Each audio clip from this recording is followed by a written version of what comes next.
ఓం బ్రహ్మేంద్రాది ఉపేంద్ర సంస్థుత పద బ్రహ్మాండ సత్పాలిని ఈశేచ్ఛానుప్రవర్తిని సకల దైవీ శక్తి సంభావిని ఈశార్ధాసన సన్నుత విమల బ్రహ్మానంద సంధాయిని మాహేశ్వర్య పతివ్రత సురనుత శ్రీలాలితాంభావయే విద్యా విశారద సద్య ప్రసాదద ప్రజ్ఞా ప్రసారద అయినటువంటి పరమానందకి శతసహస్ర వందనాలు. ఈ లలితార్థ సుధాలారి పరంపరలో మహత్ శబ్దంతో పరాశక్తి పరమౌన్నత్యాన్ని శ్లాఘించేటటువంటి నామాల తర్వాత 64 కళలకు నిలయమైనటువంటి దేవి, 64 ఉపచారాలతో 64 కోట్ల పైబడినటువంటి పరివారంతో సేవింపబడేది అని వివరించాయి కిందటి నామాలు. ఈ 64 సంఖ్యకు ఉన్నటువంటి ప్రాధాన్యతను కూడా మంత్ర యోగ శాస్త్రపరంగా సమన్వయించడం జరిగింది కింద నామాల్లో. ఇవన్నీ కూడా శ్రీచక్రార్చనలో భాగంగా విశ్వపరంగా దేహపరంగా అన్వయిస్తే ఎంతో విస్తృతమైనటువంటి అర్థాలను ఇచ్చాయి. అదే కాకుండా కళ, కోటి, యోగిని అనేటువంటి పదాల ప్రయోగంతో వాటి అర్థాలే పూర్తిగా మారిపోయి అవి పూర్తిగా యోగశాస్త్ర రహస్యాలుగా శ్రీ విద్యా వివరాలుగా భాషించాయి. విశ్వకారిణి, విశ్వధారిణి, విశ్వవ్యాపిని, విశ్వపోషిణి, విశ్వసాక్షిణి అయినటువంటి దేవి త్రైలోక్య సౌందర్యం, సర్వలోక మహారాజ్ఞిత్వం, సర్వభావ ప్రభావత్వం, సర్వయోగ సమధికత్వం ప్రకాశించాయి ఆ నామాల్లో. దేవి ప్రతిభా ప్రభావాలని మరికొన్నింటిని వివరిస్తున్నాయి వచ్చే నామాలు. అందులో మొట్టమొదటిది మను విద్య అనే నామం. దీని యొక్క నామార్థం మనువు చేత ఉపాసించబడినటువంటి మంత్రస్వరూపిణి అని. దీని యొక్క భావార్థ శ్లోకం చూస్తే ద్వాదశ్యాద్విధ మంత్రరూపమహిత శ్రీ విద్య చిద్భాసిత వైవస్వత్య పరంపరాచరణ శాస్త్రాధీన ఆరాధిత మంత్రశ్రేష్ఠ త్రికూట నిర్మిత మహాబీజాక్షరా సంయుత సుహృద్య మనువిద్య సద్యశవర సిడ్నీపురీ శారద అని. అంటే దీని యొక్క ప్రత్యక్షమైన అర్థం ఈ భావార్థం చూస్తే 12 విధాలైన మంత్రాల చేత కీర్తింపబడుతుంది. ద్వాదశ్యాద్విధ మంత్రరూపమహిత శ్రీ విద్య చిద్భాషిత అన్నారు. అంటే 12 విధాలైన మంత్రాలతోటి కీర్తింపబడుతూ వాటిలో ఉన్నతమైనటువంటి శ్రీ విద్యతో శోభిల్లుతూ సూర్యుని పరంపరలో వచ్చినటువంటి వేద యోగశాస్త్ర విధానాల చేత ఆరాధింపబడుతూ వైవస్వత్య పరంపరాచరణ శాస్త్రాధీన ఆరాధిత అన్నారు. అంటే సూర్యుని ద్వారా వచ్చినటువంటి వేద యోగశాస్త్ర విధానాల చేత ఆరాధింపబడుతూ 3 కూటములుగా త్రికూటం 3 కూటములుగా బీజాక్షరాలతో నిండి మంత్రరాజమైనటువంటి పంచదశి మహామంత్ర స్వరూపమై మనువు చేత ఉపాసించబడిన ఈశ్వరి అని. భగవంతుడు భగవద్గీతలో చెప్తాడు. భగవంతుడు మొట్టమొదటి యోగ రహస్యాన్ని సూర్యునికి ఉపదేశిస్తే ఆయన మనువుకు ఉపదేశించాడని చెప్పి గీతలో ఉంది కదా.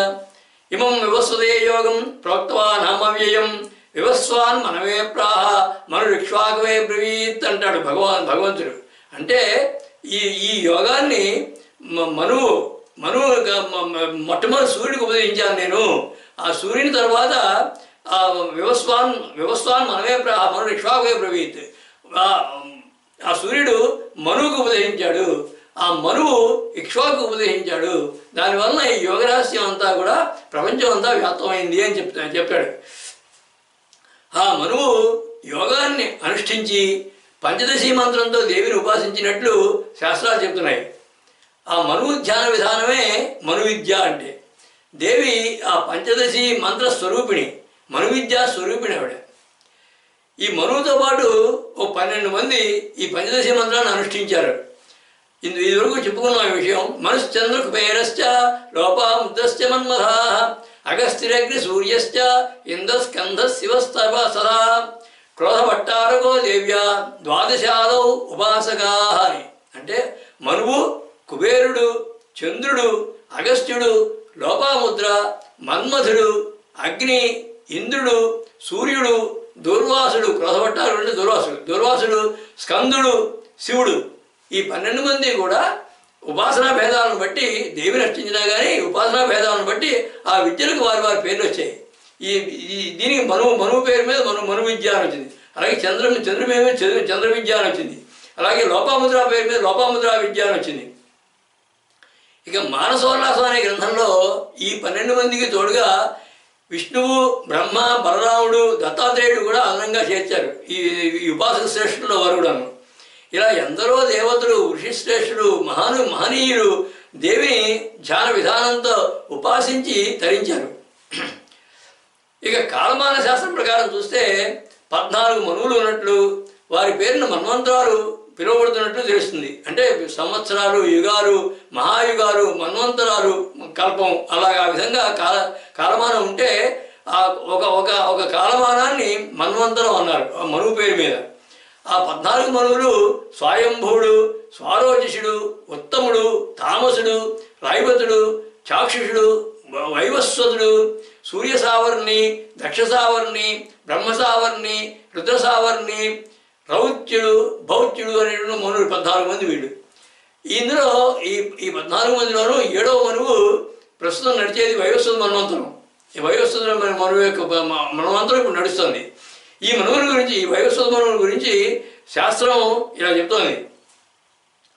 కశ్చిత్ ధర్మో మనునా పరికీర్తితః సర్వోభిహితో వేద సర్వజ్ఞానమయో హిసః సర్వంతు సమవేచ్ఛేదం నిఖిలం జ్ఞానచక్షుషా శృతి ప్రామాణ్యతో విద్వాన్ స్వధర్మని విశేషతవై అని. అంటే సూర్యతేజం వల్ల ఉద్భవించినటువంటి మనువు సర్వవేదవేత్త, కాలజ్ఞాని, సర్వజ్ఞానమయుడు. తన జ్ఞాననేత్రంతో భవిష్యత్తుని దర్శించి శృతిబద్ధంగా ధర్మశాస్త్రాన్ని రచించాడు ఆయన. అదే మనుధర్మశాస్త్రం. మను సంతతి వారులైనటువంటి మానవులంతా కూడా పాటించవలసినటువంటి ధర్మాలు, విధానాలు నిర్ణయించింది ఆ మనుధర్మశాస్త్రం. అదే మనుస్మృతి అంటే కూడా. అంతటి ధర్మ ప్రవర్తకుడైనటువంటి మనువు చేత ఉపాసింపబడినటువంటి విద్య, ఆయన యొక్క ఉపాసనాదయం దేవి, అదే మను విద్య. ఈ మను విద్యలో పంచదశి మంత్రంతో పాటుగా ఒక హకారం ఎక్కువ ఉంటుంది. అంటే 16 బీజాక్షరాలు ఉంటాయి దీంట్లో. ఇక శ్రీయంత్రం ప్రకారం చూస్తే శ్రీయంత్రంలో 4వ ఆవరణని సర్వసౌభాగ్య చక్రం అంటారు. యోగపరంగా దీన్ని మన శరీరంలో ఉన్నటువంటి అనాహత చక్రానికి అన్వయిస్తారు. ఆ సర్వసౌభాగ్య చక్రంలో 14 త్రికోణాలు, కొన్ని ఊర్ధ్వముఖంగాను కొన్ని అధోముఖంగాను ఉంటాయి. ఈ సర్వసౌభాగ్య చక్రాన్ని బిందువుతో కలిపి ఆరాధించే విధానమే మను విద్య అని చెప్పి శ్రీ విద్యలో చెప్పబడుతుంది. ఇక మనువు అంటే మన్వంతరుడు మనువు కాకుండా మననం చేసేది లేదా మననం చేసేవాడు అనే అర్థం కనుక తీసుకుంటే, మననం చేసేది కాబట్టి మంత్రం, మననా త్రాయిదైది మంత్ర అని. అంటే మంత్రం మననం చేస్తే అది మనం రక్షిస్తుంది అని. మను విద్య అంటే మంత్ర విద్య అని అర్థం. మనువు అంటే మంత్రం అనుకుంటే మను విద్య అంటే మంత్ర విద్య.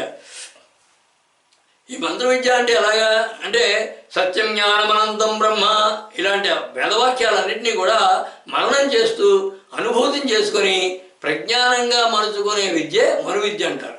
అంటే ప్రతి వేదవాక్యాన్ని కూడా మహావాక్యాలను తీసుకుని వాటిని మననం చేస్తూ వాటి వల్ల అనుభూతిని పొందితే అది మను విద్య అని. అంటే అనుభూతి విద్య. అది మను విద్య అంటే అనుభూతి విద్య.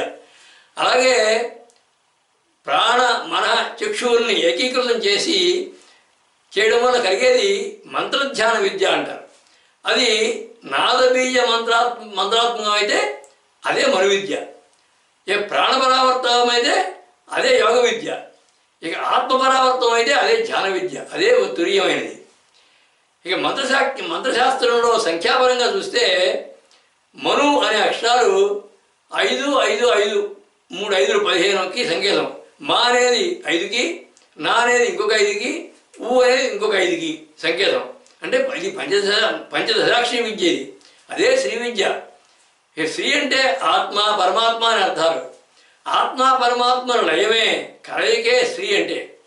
అదే బ్రహ్మరహస్యం, అదే పరాపర రహస్యం, అదే నిగర్భ రహస్యం, కుల రహస్యం, నిగూఢ రహస్యం, రహస్యాది రహస్యమైనటువంటి మంత్రం ఇది.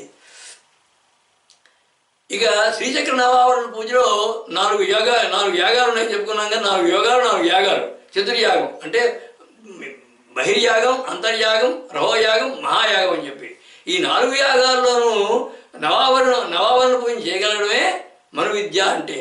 అంటే శ్రీచక్రాన్ని సర్వాత్మ భావంతో ఆవిడ సామ్రాజ్ఞి అనేటువంటి భావంతో పూజించడమే మను విద్య అంటే. అంటే శ్రీచక్ర పూజే మను విద్య అని.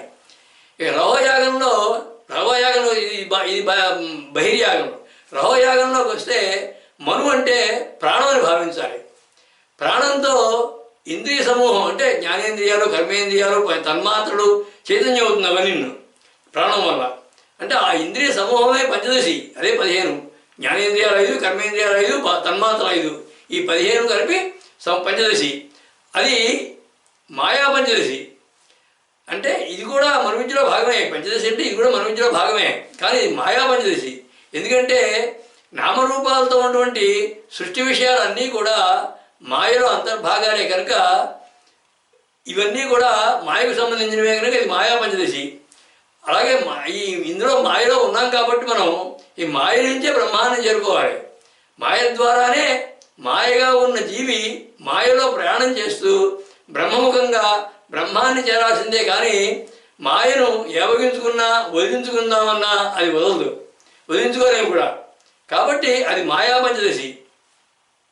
ఇక మనస్వరూపమైనటువంటి విషయస్ఫురణని మనస్తత్వ స్థానమైనటువంటి ఆజ్ఞాచక్రంతో ఉన్నటువంటి రుద్రగ్రంథిలో లయం చేయాలి.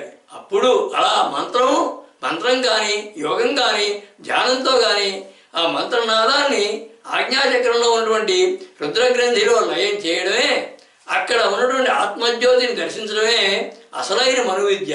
అదే తుర్యానికి వెళ్ళే మార్గం. ఇక మహాయాగం వస్తే తర్వాత మహాయాగం. ఆ మహాయాగంలో తురీయాతీతమైన స్థితి అంటే శాస్త్రాలను కూడా దాటినటువంటి స్థితి. తురీయాతీతమైన స్థితి అంటే సమాధి స్థితి.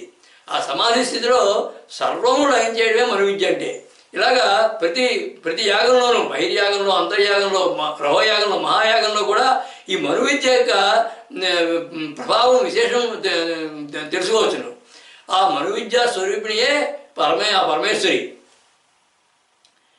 సర్వజ్ఞాన నిధి వేదవేత్త అయినటువంటి మనువు దేవి మంత్రాన్ని దర్శించి ఆరాధించి ఉపాసించడంతో ఆ విధానంతో సంతుష్టురాలైనటువంటి దేవి ఆ విద్యా విధానమే తన రూపంగా ప్రకటించుకుంది కనుక ఆమెకు మనువిద్య అని పేరు స్థిరమైంది. శ్రీచక్రార్చనను కూడా ఈ విధానంలో చేయడమే శ్రేష్టమని శ్రీ విద్యా విధానంలో చెప్పబడింది. చతుర్యాగాల్లోనూ శ్రీమంత్ర మననపూర్వక ధ్యాన, అర్చన, ఉపాసన, సాధన, అనుభూతి విధానమే మనువిద్య. అంటే సర్వసమగ్రమైనటువంటి శ్రీచక్రార్చనే మనువిద్య అని. ఆ భావాభావ విభావ, మరణ ప్రభావ, అర్చన సద్భావ, సాధన స్వభావ ఆ పరమేశ్వరే. దేవి ఉపాసకులలో ప్రథముడిగా సర్వవేదవేత్త, సర్వజ్ఞాని అయినటువంటి మనువు నిర్వచించి అనుసరించినటువంటి ఉపాసనా విధానాన్ని దేవి ఆమోదించి తన రూపానికి అన్వయించినట్టుగా క్రిందటి నామం యొక్క సారాంశం. అందులో ప్రధానమైనటువంటి పంచదశి మంత్ర ధ్యానాన్ని చతుర్యాగాలకు ముఖ్యమైనదిగా చెప్పడంతో మనువిద్య యొక్క ప్రాశస్త్యానికి ఎంతో నిదర్శనం అది. ఈ చతుర్యాగాలు బహిర్యాగం, అంతర్యాగం, రహోయాగం, మహాయాగం ఈ 4 యాగాల్లో కూడా ముఖ్యమైనదిగా చెప్పడం వలన ఈ మనువిద్యకు ఎంతో ప్రాశస్త్యం ఉంది. ఈ మనువుతో పాటు ఇంకా కొందరు శ్రీ విద్యతో దేవిని ఉపాసించి ధరించినట్లుగా శాస్త్ర పురాణాలు కథలుగా వివరించాయి. ఇంతకుముందు వారి గురించి చెప్పుకున్నాం అంతా. వారిలో చంద్రుడు కూడా ఒకరు. ఆయన ఉపాసనా విధానాన్ని గురించి చెప్పేది చంద్ర విద్య అనే తర్వాత నామం. ఈ చంద్ర విద్య అనే నామానికి అర్థం చంద్రుని చేత ఉపాసించబడినటువంటి మంత్రస్వరూపిణి అయినటువంటి దేవి. దీని యొక్క భావార్థ శ్లోకం దేవానాం యతియోగ పూజిత శివసూర్యేణ సంస్తుత్యత నక్షత్రేతి కళాధినాథమహిత సర్వార్థ శక్త్యైర్యుత కూటత్రయ్యసి దేవత శశియుత సంసేవిత శోభిత శ్రీ విద్యాధిప చంద్ర విద్య విదిత సిడ్నీపురి శారదా అని. అంటే దేవతలందరిలోకి దేవతలు మహర్షులు యోగుల చేత కూడా, శివుడు సూర్యుడు మొదలైనటువంటి దైవ ప్రముఖుల చేత కూడా ఉపాసింపబడుతూ, నక్షత్రాలకి కళలకి అధినాథుడైనటువంటి చంద్రుడి చేత ఆరాధింపబడుతూ, నక్షత్రేతి కళాధినాథమైత సర్వార్థ శక్త్యైర్యుత అన్నారు.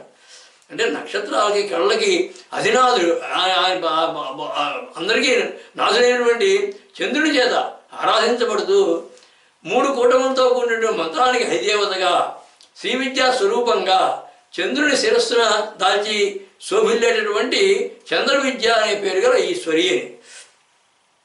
ఈ పరమేశ్వరి చంద్రుడిని తన శిరస్సు మీద ధరిస్తుంది. దేవి ఉపాసకుల్లో సూర్యుడు, శివుడు మొదలైన వారిలో చంద్రుడు కూడా ఒకడు. ఈ చంద్ర విద్య అంటే శ్రీ విద్యే. చంద్రుని యొక్క భక్తికి, ఉపాసనకు సంతసించి ఆమె అనుగ్రహంతో ఆయన్ని తల మీద ధరించింది. చంద్రకళలకి, తారామండలానికి దేవి ఉపాసనలో ఎంతో ప్రాధాన్యం ఉంది. నిత్యాకళలైనటువంటి చంద్రకళల్ని పంచదశి మంత్రానికి, షోడశి మంత్రానికి అన్వయిస్తారు. శ్రీయంత్రంలో 2వ చక్రం సర్వాశా పరిపూర్ణ చక్రం అంటారు. యోగ పరిభాషలో మన దేహంలో చూస్తే స్వాధిష్టాన చక్రం. దానికి 16 దళాలు ఉంటాయి. అవి 16 చంద్రకళలకి సంకేతం అన్నమాట. ఈ చక్రంలో ఉన్నటువంటి 16 దేవతల్ని కూడా బిందు సహితంగా ఉపాసించే విధానానికి చంద్ర విద్య అని పేరు. ఈ శివపురాణంలో ఆమగ్ని శిరోనిష్టస్త్వం సోమ సరసిస్థిత అని ఉంది. అంటే 6 ఆధారాలతోటి చేసేటువంటి ఉపాసననే, షడాధార విద్యోపాసనని చంద్ర విద్య అంటారు అని దాని యొక్క అర్థం. ఇక యోగ శాస్త్రంలో విశుద్ధి చక్రము, ఆజ్ఞాచక్రాలని కలిపి చంద్రమండలం అంటారు. ఈ కుండలిని ప్రయాణం చేసేప్పుడు మూలాధార నుంచి బయలుదేరినప్పుడు మూలాధార స్వాధిష్టానమైనటువంటి అగ్నిమండలంలో స్థూల శరీర భావన ఉంటుంది. ఇంకా మనస్సు, బుద్ధి, చిత్త, అహంకారాలు ఇవన్నీ కూడా జాగ్రత్తగానే ఉంటాయి అక్కడ. ఆ పైన ప్రయాణం చేసినప్పుడు మణిపూరం, అనాహతాలైనటువంటి సూర్యమండలం అంటారు దాన్ని.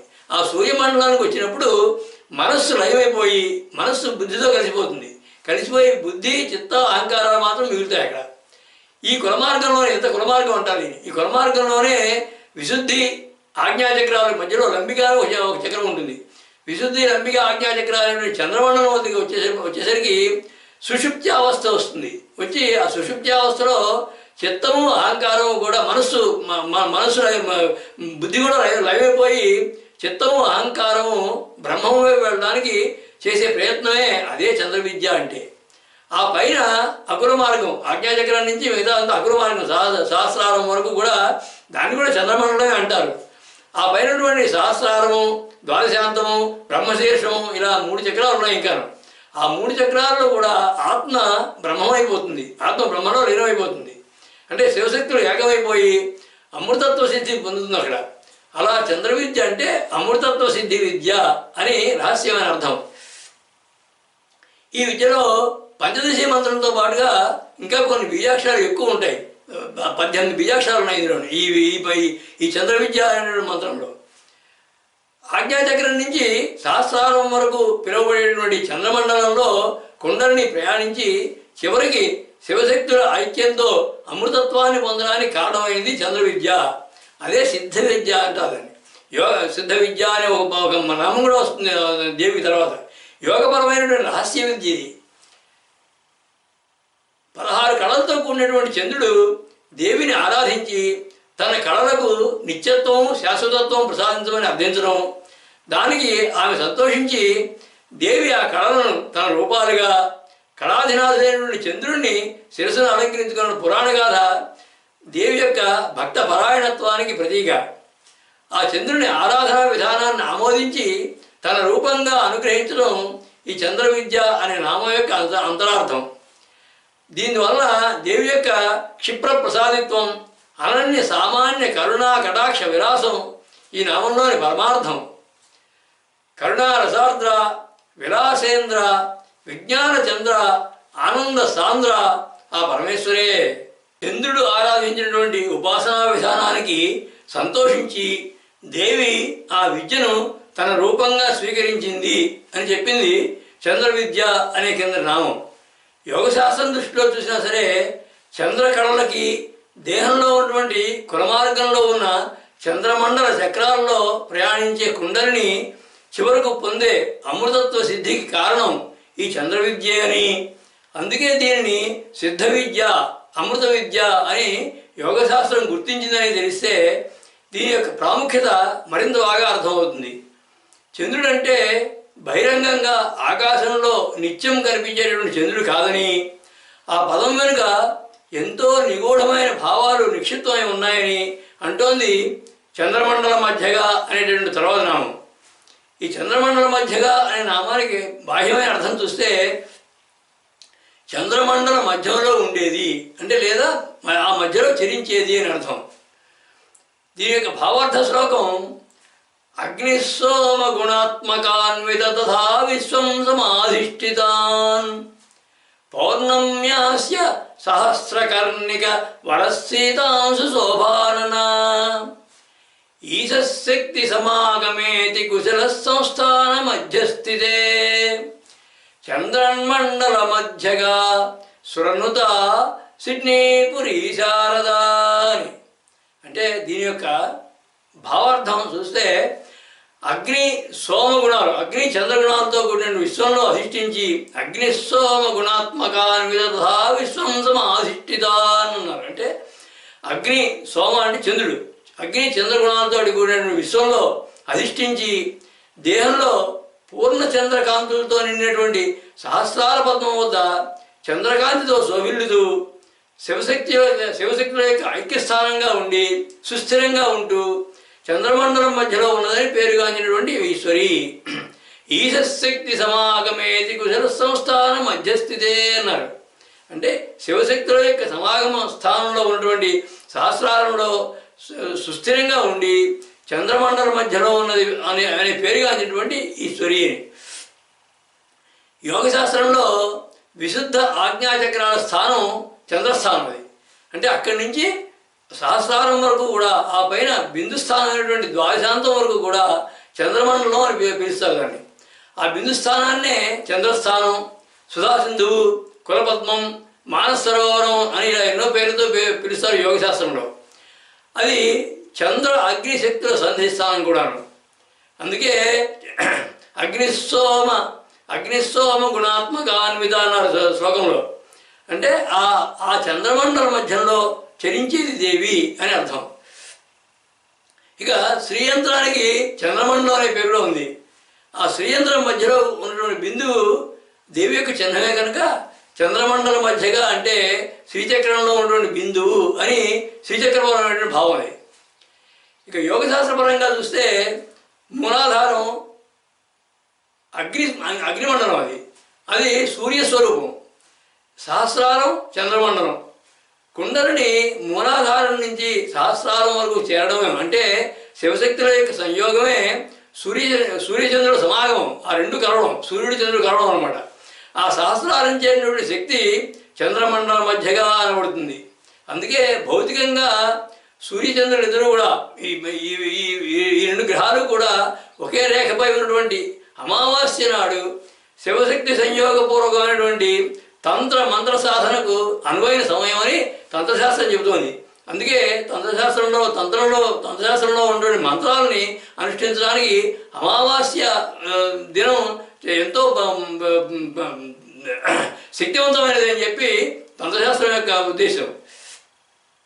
ఇక బ్రహ్మాండంలోనూ పిండాండంలోనూ కూడా చంద్రమండలం మధ్యలో ఉన్నది అని అర్థం తీసుకుంటే బ్రహ్మాండంలో దేవి శక్తి కేంద్రంగా, దేహంలో మనస్సు యొక్క స్థానమైనటువంటి ఆజ్ఞాచక్రం నుంచి సహస్రారం వరకు మధ్యలో నిండి ఉన్నది అని భావం. అంటే అటు బ్రహ్మాండంలో తీసుకున్నా కానీ ఆమె శక్తి కేంద్రం, అలాగే దేహంలో తీసుకున్నా కానీ చంద్రమండలం మధ్యగా అంటే ఆ సహస్రారం వరకు ఉన్నటువంటి మా చంద్రమండలంలో ఉన్నది అని.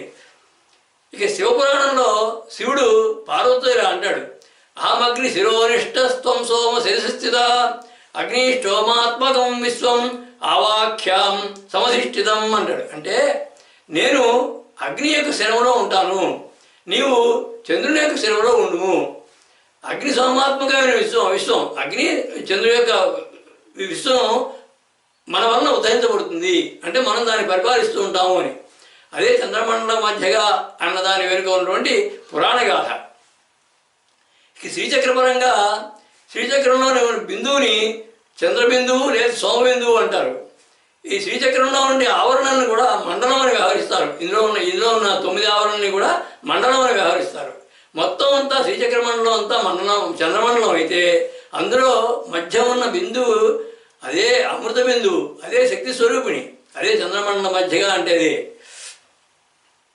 ఇంకొక రహస్యమైన విశేషం, శ్రీ విద్యా మంత్రంలో పంచదశి మంత్రంలో 3 కూటములు ఉన్నాయి. ప్రథమ కూటము అంటే వాగ్భవ కూటము, కామరాజు కూటము రెండవది కామరాజు కూటము, మూడవ శక్తి కూటము. ఈ ప్రథమ కూటాన్ని అగ్నిమండలం అంటారు. ఆ రెండవ కూటాన్ని కామరాజు కూటాన్ని చంద్రమండలం అంటారు. మూడవది శక్తి కూటం, అదే సూర్యమండలం ఉంటుందని. ఈ రెండవ కూటం అయినటువంటి చంద్రమండలంలో ఉన్నటువంటి బీజాక్షరాలు చూస్తే హ స క హ ల అని 5 బీజాక్షరాలు. వాటిలో మధ్యగా ఉన్నది అంటే మధ్య ఉన్న అక్షరం క, అదే చంద్రమండలం మధ్యగా అంటే ఆ క అనే బీజాక్షరమే చంద్రమండలం మధ్యగా. క అంటే బ్రహ్మ, పరబ్రహ్మ. కం బ్రహ్మేది విజానాత్ అంటే శృతి, అంటే పరబ్రహ్మమే దేవి అని ఈ చంద్రమండలం మధ్యగా అనే నామానికి రహస్యమైన అర్థం. ఇక మంత్రం యొక్క సంఖ్యల ప్రకారం చూస్తే ఈ చంద్రమండలం మధ్యగా అనే దానికి 34వ సంఖ్య వస్తుంది. అంటే 33 తత్వాల పైన పరతత్వంగా 34వ తత్వం అయినటువంటి జనని అని దీని యొక్క భావం. ఇందులో చంద్రమండలం మధ్యగా అంటే ఈ చంద్రమండలం చంద్ర అంటే మనకు కనిపించే చంద్రుడు కాదు. చంద్రుడు అమృత కిరణుడుగా అమృతాన్ని వర్షించడం ద్వారా మనుషుల్లో ఉన్నటువంటి మనస్సుల్లో ఉన్న సంకల్పాన్ని ద్వంద్వభావాన్ని సృష్టిస్తాడు. కాబట్టి అది మహామాయ అని అర్థం. ఆ మహామాయ మండలంలో ఉన్నది చంద్రమండలం అంటే మహామాయ మండలంలో ఉన్నది మాయాస్వరూపిణి అని దేవికి చంద్రమండలం మధ్యగా అనే నామానికి మరొక భాష్యమైన అర్థం ఇది. ఇక ఇయం వావసరగా అని శృతి అంటే పద్మంలోని తేనెటీగా అని అంటే అర్థం ఏంటంటే సహస్రార పద్మంలో ఉన్నటువంటి కుండలిని ఆ శక్తి స్వరూపిణి అని అర్థం. అలాగే గౌడపాదుల వారు వర్ణిస్తారు, సహస్రార పద్మే శిశిర మహసాం బింబమపరం తదేవ శ్రీచక్రం సరఘమితి తద్బైందవం అంటారు. అంటే సహస్రార పద్మం అనేది కనుక సహస్రార పద్మంలో శిశిర మహసాం అంటే శీత కిరణాలతో ఉన్నటువంటి బింబం చంద్రబింబం అక్కడ ఉంటే అదే శ్రీచక్రం అనుకుంటే దాంట్లో సరఘమితి తద్బైందవం అంటారు. దాంట్లో తేనెటీగలా ఉన్నది ఆ బిందువు అని అర్థం. ఇక ముఖ కవి ఆర్యాశతకంలో అంటారు, వేదమయీం నాదమయీం బిందుమయీం పరపదోద్యం బిందుమయీం మంత్రమయీం తంత్రమయీం ప్రకృతిమయీం నవమి విశ్వ వికృతిమయీం అంటారు. అంటే వేదమయి, నాదమయి, బిందుమయి, మంత్రమయి, తంత్రమయి అయినటువంటి శక్తి స్వరూపిణి పరమపదమును ఉదయించేటువంటి చంద్రుని యొక్క స్వరూపము. అటువంటి స్వరూపం కలిగినటువంటి విశ్వ వికార స్వరూపిణి అయినటువంటి ప్రకృతికి నమస్కరిస్తున్నాను అని అర్థం. చంద్రమండలం మధ్యలో ఉన్నది దేవి అనడంతో శరత్కాల పూజల్లో చంద్రునిలో దేవిని ధ్యానించేటువంటి సాంప్రదాయం కూడా ఉంది. ఆ చంద్రుడి నుంచి దేహంలో మనోస్థానంలో ఉండి సంకల్పాలను ప్రభావితం చేసి చంద్ర తేజస్సుకి దాన్ని అన్వయించి ఆ మనసు చేసేటువంటి మాయా ప్రభావాన్ని తగ్గించే దిశగా దేవి ఆరాధన కొనసాగాలని కూడా ఇందులో ఉన్నటువంటి నిగూఢమైన అర్థం. దేవిని చంద్రునితో సమన్వయించే నామాలు కొన్ని వచ్చాయి, ఇంకా కొన్ని వస్తున్నాయి కూడా. వీటన్నిటి అంతరార్థం చంద్రుడు అమృత కిరణుడుగా అమృతాన్ని వర్షించడం లక్షణంగా కలిగిన వాడని, ఆ లక్షణాన్నే దేవి అపార కరుణావాత్సల్యాలతో భక్తులపై వర్షిస్తోందని సూచనాపూర్వక భావసుధ ఈ నామం. ఆ సుధా సంవర్షిణి, ధ్యాన సంహర్షిణి, యోగ ప్రహర్షిణి ఆ పరమేశ్వరే. చంద్రుడు ఉపాసించిన మంత్రాధిదేవతగా, చంద్రుని గుణమైనటువంటి అమృత సుధా వర్షిణిగా దేవిని అభివర్ణించాయి క్రిందటి 2 నామాలు చంద్ర విద్య చంద్రమండలం మధ్యగా అనేవి. మనస్సుని ప్రభావితం చేసే చంద్ర లక్షణం దేవికి కూడా ఉందని, దానితో జీవుల కర్మఫలాలను బట్టి వారి సంకల్పాలను నియంత్రిస్తుందని కూడా భావం. అంతేకాక చంద్రమండల మధ్యగా అంటే బిందు స్వరూపిణి అయినటువంటి దేవి అని, సాక్షాత్తు పరబ్రహ్మమే అన్నటువంటి మంత్రశాస్త్ర రహస్యాన్ని దాచుకున్న నామం ఆ చంద్రమండల మధ్యగా అనేది. ఇక శ్రీ విద్యా రహస్యాలు, శ్రీచక్రార్చన వివరాలు ఈ నామాలలో కోకొల్లలు. అలా ఆహ్లాదకరం అమృతమైనటువంటి చంద్రుడి మించినటువంటి సౌందర్య లావణ్యాలు దేవి అంటున్నాయి వచ్చే నామాలు. అందులో మొదటిది చారురూప అనే నామం. ఈ చారురూప అంటే బాహ్యమైన అర్థం మనోహరమైనటువంటి అందమైన రూపలావణ్యాలు కలిగినది అని. దీని యొక్క భావార్థ శ్లోకం విశ్వసృష్టి సమగ్ర సుందర మహాతేజ సముద్భాసిత సౌవర్ణధృతవర్ణ రూప ఘన శోభామాన వైరాజత దివ్యాంగాద్భుత రూప శోభితల సద్దివ్యాంగనా సేవిత లావణ్యాంబుది చారు రూప వినుత సిడ్నీపురీ శారదా. దివ్యాంగ అద్భుత రూప శోభితల సద్దివ్యాంగనా సేవిత అనేటువంటి అలంకారం అందులో ఉంది. ఈ సృష్టిలో ఉన్నటువంటి విశ్వమంతా కూడా నిండినటువంటి సౌందర్యము, తేజస్సుతో ప్రకాశిస్తూ బంగారాన్ని మించిన శరీర కాంతితో విరాజిల్లుతూ సౌవర్ణాద్భుత వర్ణ రూపఘన శోభామాన వైరాజత అన్నారు. అద్భుతమైనటువంటి రూపలావణ్యాలతో శోభిల్లుతూ దేవతా స్త్రీల చేత కూడా సేవించబడేటువంటి మనోహరమైన రూపం కలిగినది ఈశ్వరి. విశ్వానికే మనోహరత్వాన్ని, వికాసాన్ని కలిగించే సౌందర్యం అంతా ఆ విశ్వం నిండా వ్యాపించిన దేవి యొక్క లావణ్యత్వమే అని భావం. విశ్వంలో ఏ అందం ఉన్నా కానీ ఆ అందమంతా కూడా దేవి యొక్క సౌందర్యమే. ఎల్లప్పుడూ నిత్యనూతనంగా అత్యంత సౌందర్య సౌష్ఠవంతో నిండినది అని భావం. ఇక ఇందులో బంగారు కాంతులను పేర్కొన్నటువంటి భావార్థ శ్లోకం ఈ చారురూప అనే నామంలో బంగారం అని ఎక్కడ లేదు. కానీ ఆ శ్లోకంలో వచ్చినటువంటి పదాలు చూస్తే బంగార కాంతులు అని ఉన్న దాంట్లో అంటే సౌవర్ణ ధృతవర్ణ రూప ఘన శోభామాన వైరాజత అని. అంటే ఈ బంగారం కాంతితో నిండినది అనేటువంటి భావం ఎక్కడి నుంచి వచ్చిందంటే శ్రీ సూక్తంలో ఉంచి హిరణ్యవర్ణాం హరిణీం సువర్ణ రజ సజాం చంద్రాం హిరణ్మయీం లక్ష్మీం జాతవేదో మమావా అని ఉన్నది. అందులో ఉన్నటువంటి ఆ బంగారు కాంతి కలిగినటువంటి శ్రీయే శ్రీచక్ర స్వరూపిణి, సౌందర్య లావణ్య వారిధి చారురూప అంటే. ఇక రూపం నామానికి కూడా ఉపలక్షణం, అంటే నామంతో వాడికి రూపం కూడా ఉంటుంది. రూప్యదే జ్ఞాప్యదే ఏ భరితి అని రూపలక్షణాలు చెప్పారు. అంటే ఏ రూపాన్ని చూసిన తర్వాత దానిని మరవలేమో అది అసలైన రూపంట. అంటే ఏ రూపం కనుక చూస్తే మళ్ళా దాన్ని మనం జ్ఞప్తి తెచ్చుకుని ఉంటామో, మర్చిపోకుండా ఉంటామో అది అసలైన రూపం. అటువంటి మనోజ్ఞమైన రూపం కలిగినది దేవి అని. ఇక సౌందర్య లహరిలో శంకరాచార్యుల వారు అమ్మవారి యొక్క సౌందర్యాన్ని వర్ణిస్తూ త్వదీయం సౌందర్యం తోహినగిరి కన్యేతయుతం కవీంద్రా కల్పంతే కథమపి విరించి ప్రభృతయ యదా లోక ఉత్సుక్య రమరరణాయాంతి మనసా తపోభిదుష్ప్రాభామపి గిరిశ సాయుధ్య పదవీం అంటారు. అంటే అమ్మా ఓ హిమవత్పుత్రి, నీ శరీర సౌందర్య లావణ్యాలను వర్ణించడానికి బ్రహ్మాదులైన కవీంద్రులు కూడా సమర్థులు కాలేకపోతున్నారు. కవి అంటే బ్రహ్మ అని కూడా అర్థం ఉంది. కాబట్టి బ్రహ్మాదులైన కవీంద్రులు కూడా సమర్థులు కాలేకపోతున్నారు. ఆ బ్రహ్మ సృష్టించినటువంటి దేవతా స్త్రీలు అప్సరసలు సైతం నీ సౌందర్యాన్ని కుతూహలంతో ఆత్రంగా చూస్తున్నారు. వారు నీ సౌందర్యంతో కొంచెం కూడా సాటి రాలేక, పోటీ పడలేక నిన్ను మనసులో తలుచుకుని ఎందరో మహర్షులు ఎంతో తపశక్తితో కూడా పొందలేనటువంటి పరమశివ సాహిత్య పదాన్ని వాడు పొందుతున్నారమ్మా. నీ యొక్క సౌందర్యాన్ని తలుచుకోవడం వలనే వారికి ఆ శివ సాహిత్య పదం లభించింది అని. ఇక మూక కవి ఆయన దేవిపై 500 శ్లోకాలు 5 శతకాలుగా అద్భుత ధారగా చెప్పారు.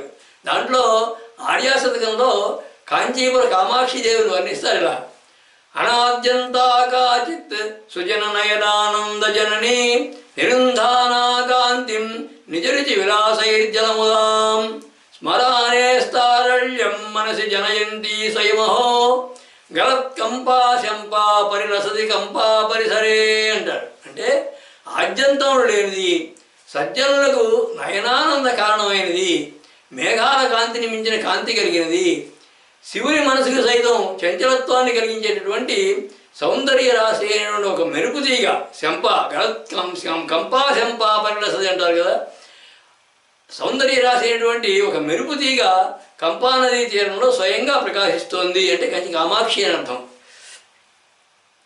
దేవి యొక్క లావణ్యాన్ని గురించి ఇంతకు ముందు మహాలావణ్య సేవది అనే నామం వద్ద వివరించడం జరిగింది. అంతకుముందు ఒక 30 నామాలు ఆమె యొక్క అవయవ సౌందర్యాలన్నీ వర్ణించిన తర్వాత చివరిలో మహాలావణ్య సేవది అన్నారు. అక్కడ ఆమె యొక్క లావణ్యాన్ని గురించి చెప్పడం జరిగింది. ఆమె రూపవర్ణన ఎన్నో నామాల్లో ఇదివరకే చెప్పడం అయింది, ఇంకా మరెన్నోసార్లు రానున్నది.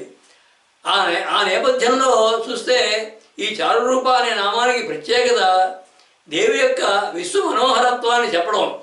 అంతకన్నా కూడా శ్రీసూక్తంలో చెప్పబడినటువంటి చంద్రాం హిరణ్మయీం లక్ష్మీం జాతవేదో మమావహ, ఆ లక్ష్మీం అన్న దాంట్లో ఈం అనేది గమనించదగ్గది.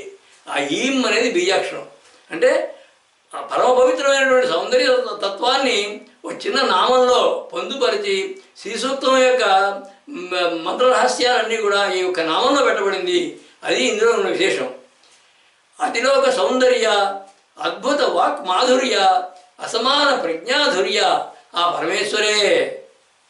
అసమానమైన లావణ్యం కలది దేవి అన్న చారురూప అనే కిందటి నామం దేవి యొక్క లోపరహితమైనటువంటి, లోపాలు లేనటువంటి విశ్వ సౌందర్య తత్వాన్ని, మాయారూపక మనోహరత్వాన్ని, ఇంకా శ్రీసూక్త రహస్యంతో కూడినటువంటి మరికొన్ని అంతర్గత విశేషాలను కూడా అందించింది.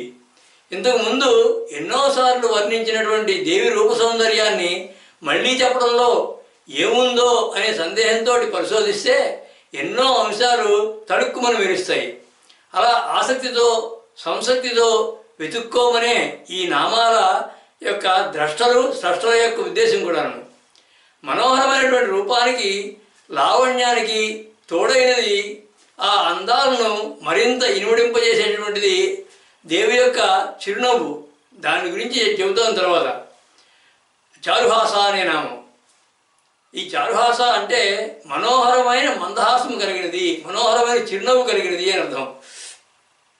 కోటీందు ప్రతిభా సమాన వదన ప్రభావిత చంద్రికా విశ్వశ్రేయ కృతేది సద్య హృదయద్భావాసముల్లాసిత సర్వద్రక్ష కృపారసేన విలసత్మందస్మితాశోభిత జానాన్మోక్షద చారుహాసమహిత సిడ్నీపురీ శారద అని దాని యొక్క భావార్థ శ్లోకం.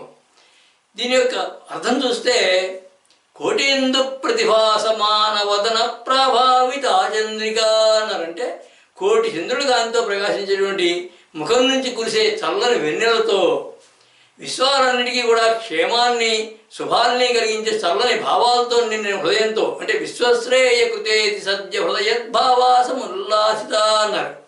అటువంటి హృదయంతో శోభిల్లుతూ సర్వజీవుల్ని రక్షించేటటువంటి దయారసంతో విలసిల్లే సుందరమైన దరహాసం కలిగి ధ్యానించినంత మాత్రాన మోక్షాన్ని ప్రసాదించే ఈశ్వరి అని. ధ్యానాన్మోక్షద అన్నారు. అంటే ధ్యానించినంత మాత్రానే మోక్షాన్ని ప్రసాదిస్తుంది ఈశ్వరి. దేవి ముఖం కోటి చంద్రులంత అందమైనది, ప్రకాశవంతమైనది, చలనైనది కూడాను. ఆ ముఖంలో ఉన్న చిన్న చిరునవ్వు ఆమె సౌందర్యానికి, తేజస్సుకి, కరుణార్థ హృదయానికి చిహ్నం. ఆ జీవకారుణ్య లక్షణాలతోటి వికసించినటువంటి చిరు మందహాసం కలిగినది దేవి. అంటే సర్వలోక రక్షైకాగ్ని ఆవిడ అని చెప్పడం ఈ నామం యొక్క అంతరార్థం.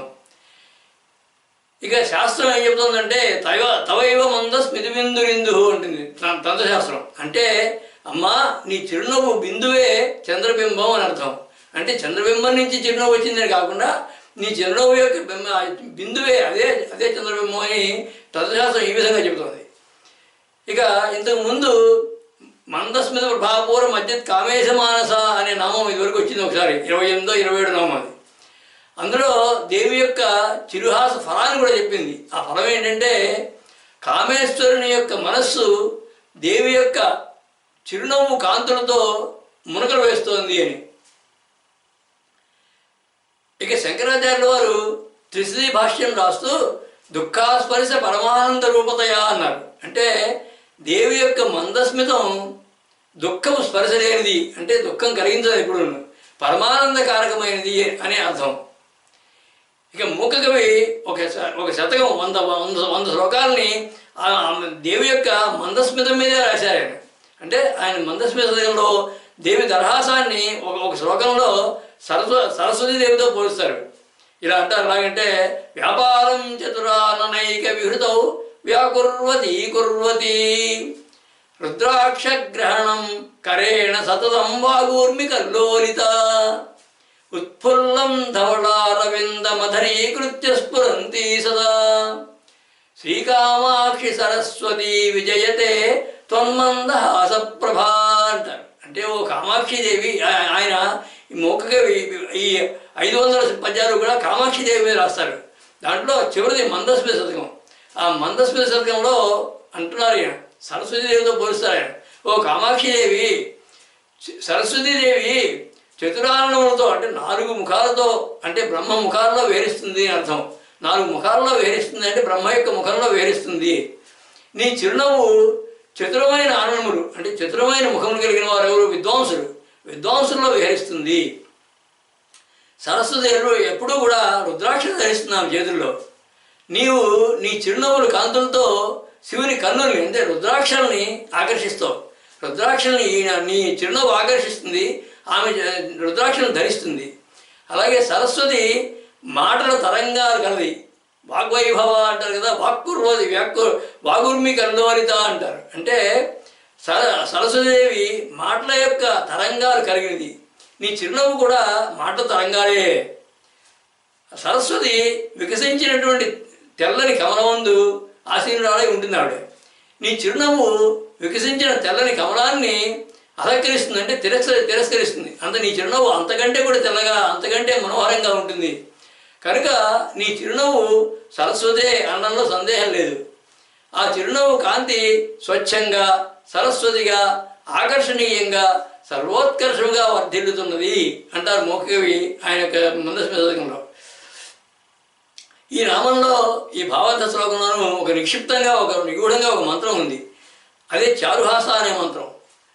దాని యొక్క ధ్యానం ఖడ్గాభయకరాం దేవీం పీతవర్ణతను ప్రభాం సర్వాలంకార భూషాంగీం చారుహాసాం నమామ్యహం అని. ఆ మంత్రం ఓం శ్రీం సౌం చరచర చారుహాసే స్వాహ.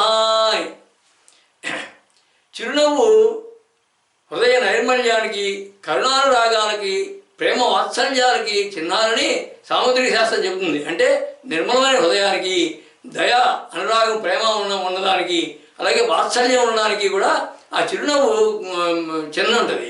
అవన్నీ కూడా జీవనం మీద వర్షింపజేస్తోంది దేవి అని ఆ చిరుదరహాస, చారుహాస అనే నామం యొక్క భావార్థం. కామేశ్వరుని మనస్సునే మునకలు వేయించినటువంటి దేవి చిరునవ్వు విశ్వానంతటినీ మోహింపజేస్తుందనడంలో పెద్ద విశేషం ఏమీ లేదు. కానీ ఇందులో ఉన్నటువంటి చారు శబ్దమే విశేష ప్రయోగం. సంకల్ప వికల్పాలకు మూలమైన మనస్సుని హరించి నియంత్రించే శక్తి కలిగినటువంటి మాయాస్వరూపిణి అని అసలు అంతరార్థం. చారు అంటే మనోహరమైన అర్థం, అంటే మనస్సును హరించినది. ఎటువంటి మనస్సుది? సంకల్పాలకి వికల్పాలకి మూలమైనటువంటి మనస్సుని హరించి నియంత్రించేటటువంటి శక్తి కలిగినది ఎవరు? మాయాస్వరూపిణి ఆవిడ. కాబట్టి అది అసలు అంతరార్థం. దీని యొక్క అంతరార్థం మాయాస్వరూపిణి అని అర్థం. పైన చెప్పిన చిరునవ్వు కాకుండా ధ్వనిగా ఉన్నటువంటి మాయాశక్తిని అర్థం చేసుకోమనే సందేశాన్ని చెబుతోంది ఈ నామం. మాయా విలాస, ప్రజ్ఞా ప్రకాశ, విజ్ఞాన విలాస, విజ్ఞాన వికాస కూడా ఆ పరమేశ్వరియే. మనోహరమైన రూపలావణ్యాలు, వాటికి తోడైనటువంటి మనోజ్ఞమైన చిరుహాసం కలిగిన దేవి సౌందర్య విలాసాలను అభివర్ణించాయి క్రింద 2 నామాలు కూడా. ఆ 2 నామాలు చారురూప, చారుహాస అనేది. వాటిలో ఉన్నటువంటి చారు పదం సామాన్య విశేషణం కాకుండా మనసుకు సంబంధించినటువంటి సంకల్పాలపై ప్రభావం కలది అనే ప్రత్యేకతను కూడా సూచిస్తున్నాయి ఆ నామాలు. మనసే అన్నింటికీ మూలమని, దానిని సన్మార్గం వైపుకి ప్రభావితం చేయమని, అర్థించడమే దేవిని మనసారా ధ్యానించడం అంటే. అలా మళ్ళినటువంటి మనస్సు సుమనగా మార్పు చెంది భక్తి మార్గం నుంచి ముక్తి మార్గానికి వెళుతుంది. అదే సుగమార్థ లక్ష్యం, నిగమార్థ వేద్యం, పరమార్థ తత్వం. మనోహరత్వంలో భాగంగా దేవి శీతకిరణుడు అంటే చంద్రుడు, అమృతవర్షుడు అనేటువంటి చంద్రుని శిరస్సును ధరించింది అంటోంది చారు చంద్రకళాధర అనే తర్వాతి నామం. ఈ చారు చంద్రకళాధర అనే నామానికి అర్థం అందమైన చంద్రకళను ధరించినది అని. దీని యొక్క భావార్థ శ్లోకం నిత్యత్వ సమరూపయష్టమకళా విభ్రాజితాన్మస్తకే వృద్ధిర్నాశన రాహితాధృత గుణ పూర్ణేందు బింబానన సాదాఖ్యాత్కళ భాసమానమకుటే సమ్మోహిత ప్రాభవే చారుశ్చంద్రకళాధర శుభకర సిడ్నీపురీ శారద అని. దీని యొక్క అర్థం నిత్యాకళలో శుక్లపక్షం కృష్ణపక్షంలో కూడా సమరూపంగా ఉన్నటువంటి 8వ కళ. 8వ కళని సరస్సును అటువంటి ఎనిమిదవ కళని సమరూపంగా ఉండి శాశ్వతంగా ఉన్నటువంటి 8వ కళని శిరస్సును ధరించినది. వృద్ధికి నాశానికి అతీతమైనటువంటి సమలక్షణం కలిగినది అది ఆ కళ. అంటే వృద్ధిర్నాశన రాహిత ధృత గుణ పూర్ణేందు బింబానన అంటే వృద్ధికి నాశానికి కూడా అతీతమైనటువంటి సమలక్షణం కలిగి పూర్ణచంద్రుని పోలినటువంటి ముఖబింబంతో సాదాఖ్య అనబడే చంద్రకళను కిరీటమును ధరించినది. సాదాఖ్యాత్కళ భాసమానమకుటే అన్నారు. సాదాఖ్య అని పేరున్నటువంటి చంద్రకళని ఆ కిరీటంలో ధరించింది. లోకాలను సమ్మోహితం చేసే వైభవంతో సకల శుభాలని సమకూర్చేటువంటి ఈశ్వరి అని అర్థం. ఈ వృద్ధి క్షయాలు లేనటువంటి సాదాఖ్య కళ అనేది జ్ఞానకళ. ఆ జ్ఞానకళను ధరించిన దేవి అంటే జ్ఞానస్వరూపిణి అని అర్థం. ఇక కార్తీక పౌర్ణమి నాటి కళ చంద్రుని కళ, దాన్ని చారుచంద్ర కళ అని పిలుస్తారు ఈ శాస్త్రంలో. అంటే పరిపూర్ణమైనటువంటి శ్రీ నిత్యా కళ అది. అంటే ఆ 15 కళల్లోనూ పరిపూర్ణమైన కళ అది నిత్యాకళ, శ్రీ నిత్యా కళ అది. కాబట్టి ఆ చారుచంద్ర కళను ధరించినది దేవి అని దీని యొక్క భావం. ఈ నిత్యాకళలు 15 ఉన్నాయి. ప్రతి తిథికి ఒక కళ ఉంటుంది. ఈ కళలన్నీ కూడా శుక్లపక్షంలో ఒక పైనుంచి కింద దాకా వస్తాయి. అలాగే కృష్ణపక్షంలో మళ్ళీ కింద నుంచి పై దాకా పెడతాయి. అంటే అనులోమం విలోమంలో క్రమంలో ప్రకాశిస్తూ ఉంటాయి అవి. అంటే శుక్లపక్షంలో కూడా చంద్రుడు కొద్దిగా పెరుగుతూ ఉంటాడు, అలాగే కృష్ణపక్షంలో కొద్దిగా తగ్గుతూ ఉంటాడు. అంటే వాటన్నిటికీ కూడా ఒక్కొక్క రోజుకి ఒక్కొక్క పేరు పెట్టి ఆ కళలకు ఒక పేరు పెట్టారు. ఆ పేరు వాటి అవి నిత్యాకళలు అంటారు. వీటిని గురించి ఇదివరకు నామాల దగ్గర చెప్పడం జరిగింది. వాటిలో అష్టమి నాడు ఉన్నటువంటి కళమడుగు దాని పేరు త్వరితా కళ. అది 2 పక్షాల్లోనూ కూడా ఒకే నామం ఉంటుంది, సమానమైన ప్రకాశం ఉంటుంది. ఆ రెండింటికి అష్టమి నాడు కళ సగం మధ్యలో ఉన్నది కాబట్టి శుక్లపక్షంలోనూ ఒకే రకంగా ఉంటుంది కాంతి, కృష్ణపక్షంలోనూ ఒకే రకమైన కాంతి ఉంటుంది. ఆ 2 పక్షాల్లోనూ కూడా దాని యొక్క పేరు త్వరిత అనే కళ. ఒకే పేరు కూడా ఉంది దానికి. ఆ త్వరితా కళను శిరస్సును ధరించింది అని కూడా ఇంకొక భావం ఉంది. మరొక భావంలో 16వ కళ అయినటువంటి సాదాక్షి కళను ధరించినది అని కూడా ఇంకొక గ్రంథంలో చెప్పబడింది. పౌర్ణమి నాడు ఉన్నటువంటి చంద్రబింబంలా ఉన్న దేవి ముఖానికి ఆభరణంగా అలంకారంగా చంద్రకళను ధరించింది. అందులో త్వరితాకళను శిరస్సులో ఉన్న కిరీటంలో ధరిస్తుంది దేవి అని శ్రీ విద్యా సాంప్రదాయం ప్రకారం ఉంది. ఈ విధంగా సాదాక్షి కళ అయినా త్వరితా కళ అయినా ఏదో కళను ధరించినది దేవి అని ఈ మంత్రశాస్త్ర సాంప్రదాయం. ఇక దేవీ స్తోత్రంలో త్రిశతిలో ఉంటుంది. విశుద్ధ జ్ఞాన దేహాయ త్రివేది దివ్యచక్షుషే శ్రేయప్రాప్తి నిమిత్తాయ నమ సోమార్థధారిణే అని ఉంటుంది. సోమార్థధారిణి అంటే సోమ అంటే చంద్రుడు, చంద్రుని యొక్క అర్ధచంద్రుడిని ధరించింది ఆవిడే అర్థం. అర్ధచంద్రుడిని అష్టమనాడు చంద్రుడు ధరించింది అని ఆ దేవీ స్తోత్రంలో చెప్పబడింది. ఇక సౌందర్యలహరిలో శంకరాచార్యుల వారు అంటారు, లలాటం లావణ్యద్యుతిమల భామాబాధితవయ ద్వితీయం తన్మన్యే మకుటఘటితం చంద్రశకలం విపర్యాసన్యాసాదుభయమపి సంభూయతమిధ సుధారేవ స్యూతి పరిణమతిరాకాహిమకర అంటారు. అంటే అమ్మా నీ లలాటం అంటే నీ నిధులు అద్భుతమైన లావణ్య కాంతితో స్వచ్ఛమై అంతటా ప్రకాశిస్తోంది. దానిని నీ కిరీటంలో ఉన్నటువంటి చంద్రఖండం చంద్రుని యొక్క కళతో ఆ చంద్రఖండం యొక్క రెండో భాగంగా భావిస్తున్నాను. అంటే పైన ఉన్నది ఒక భాగం, నీ నిధులు ఇంకో భాగంగా భావిస్తున్నాను. ఎందుకంటే వ్యత్యస్తంగా తిరగబడి ఉన్నాయి ఆ రెండును. పైకాడ ఏమో పైకి చూస్తుంది, కిందకాడ కిందకి చూస్తుంది. కాబట్టి ఆ వ్యత్యస్తంగా ఉన్న ఆ రెండు ఖండాలని కూడా దగ్గరికి తీసుకొస్తే అమృతాన్ని వర్షించే పూర్ణిమా చంద్రుడిగా ఏర్పడుతుంది, పూర్ణచంద్రుడిగా ఏర్పడుతుంది. అలా ఏర్పడినటువంటి ఆ కొనల నుంచి వర్షించేటువంటి అమృతధారలు వర్షిస్తున్నాయి. అది మమ్మల్ని రక్షించుగాక అని. అంటే ఆ అమృతధారలే శాస్త్రాలలో ఉన్నటువంటి అమృతధారలు. దానిని అన్యాపదేశంగా శంకరాచార్యుల వారు ఈ శ్లోకంలో అందిస్తున్నారు. అలాగే మహాకవి కాళిదాస్ గారు చతుర్భుజే చంద్ర కళావదంసే కుజోన్నదే కుంకుమరాగశోణే అని ప్రార్థిస్తారు ఆయన. అంటే చంద్రకళావదంసే చంద్రకళను ధరించింది ఆమె. ఆయన సాక్షాత్తుగా ఆ పరమేశ్వరుని దర్శించారు కాబట్టి ఆ విధంగా ఆయన చూసి చెప్పగలిగారు. ఇక ఈ నామంలో ఉన్నటువంటి ఈ చారు చంద్రకళాధర అనే నామంలో ఉన్నటువంటి రహస్యనామాలు కొన్ని చూస్తే కళాధర అనే ఒక నామం. అంటే మనం ఇంతకుముందు చెప్పుకున్నట్టుగా చతుషష్ఠి కళామయి అన్న నామంలో ఉన్నటువంటి కళలన్నీ కూడా ధరించినది. అంటే సర్వకళామయి అనే అర్థం అన్నమాట. చారు కళ అనేది మరొక నామం. అంటే చారు అంటే మనోజ్ఞమైన మనోహరమైన అనుకున్నాం కదా, మనోజ్ఞమైన కళ. ఆ మనోజ్ఞమైన కళ ఏమిటి? సాదాక్షి కళ, అదే చిత్కళ, అదే నిత్యాకళ. ఇక ఇంకొకటి చంద్రధర అనే మరో నామం. అంటే చంద్రుడిని ధరించినది. అంటే చంద్రుడిని ధరించిన ఎవరు? ఈశ్వరుడు ఇద్దరు ధరించారు. కాబట్టి ఇద్దరు ఒకటే, శివశక్తైక్య రూపిణి. చంద్రధర అంటే ఇద్దరు ఒకటే, శివశక్తైక్య రూపిణి అని చెప్పడం. ఇక చంద్రకళను ధరించడం అనే విషయాన్ని ఎంతోమంది కవులు రకరకాలుగా చమత్కరించారు. సదాశివుడు లాగా చంద్రకళను ధరించి సాధ్వీత్వాన్ని ప్రకటించిందని ఒకరు, చంద్రుని ఉపాసనకు మెచ్చి అనుగ్రహించిందని ఇంకొకరు, శివుని అర్ధభాగంగా చంద్రకళను ఈమె గ్రహించిందని ఇలా ఎంతోమంది చెప్పగా ఇంకా ఒక మెట్టు పైకి వెళ్ళి శంకరాచార్యుల వారు త్వయా హృత్వా వామం వపుర పరితృప్తేన మనసా అనే సౌందర్యలహరి శ్లోకంలో అంటారు, అమ్మా నీవు శివుని అర్ధభాగంతో తృప్తి పడకుండా మిగిలిన భాగాన్ని కూడా గ్రహించావేమో అనేటువంటి సందేహం ఆరోపణ చేస్తున్నాను.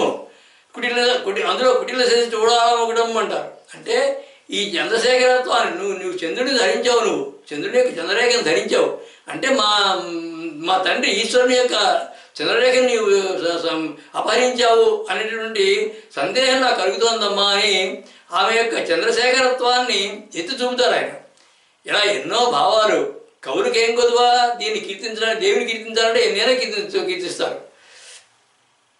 ఈ చంద్ర విద్యతో స్వాధిష్టానాన్ని, మను విద్యతో అనాథాన్ని వికసింపజేసి చంద్రమండలమైనటువంటి సహస్రారాన్ని చేరి తన యొక్క రూపలావణ్యాలతో అక్కడ ఉన్న మనోహరుడైనటువంటి పరమేశ్వరునిలో ఐక్యమై ఆయనందే లగ్నమైనటువంటి చిత్తం కలదై ఉన్నతమైనటువంటి ఆనందం తన ముఖాన్న అత్యంత సుందరమైన చిరునవ్వుగా కలిగి అమృత వర్ష అయినటువంటి చంద్రరేఖను శిరస్సును ధరించి శోభిల్లుతున్నది దేవి అని స్వరూపాన్ని వివరించే ఈ నామాలన్నీను. మన విద్య, చంద్ర విద్య, చంద్రమండల మధ్యగా, చారు రూప, చారు భాష, చారు చంద్రకళాధర అనేటువంటి నామాలన్నీ కూడా ఒక కుండలిని యొక్క ప్రసారాన్ని, శివశక్తికి రూపాన్ని, అక్కడ దొరికినటువంటి అమృత వర్షాన్ని, అమృత వర్షంలో ఆనందాన్ని, ఇవన్నీ కూడా చూపించే ఒకే ఒక నామ పరంపరలో. బాహ్యంగా చూస్తే దేవి యొక్క రూపం, హాసం అంటే చిరునవ్వు, ఆభరణాలు అంటూ చెప్పినా కానీ అంతర్గతంగా యోగ విద్యని, శ్రీ విద్యని, దేహంలో ఉన్న కుండలిని, విశ్వకుండలిని సమర్థించి సమన్వయించినటువంటి నామాలు ఇవి. ఆ సర్వయోగీశ్వర, సర్వ విద్యాధర, సర్వ ప్రజ్ఞాధురంధర ఆ పరమేశ్వరే. సర్వం శ్రీ లలితాదేవి అర్పణమస్తు.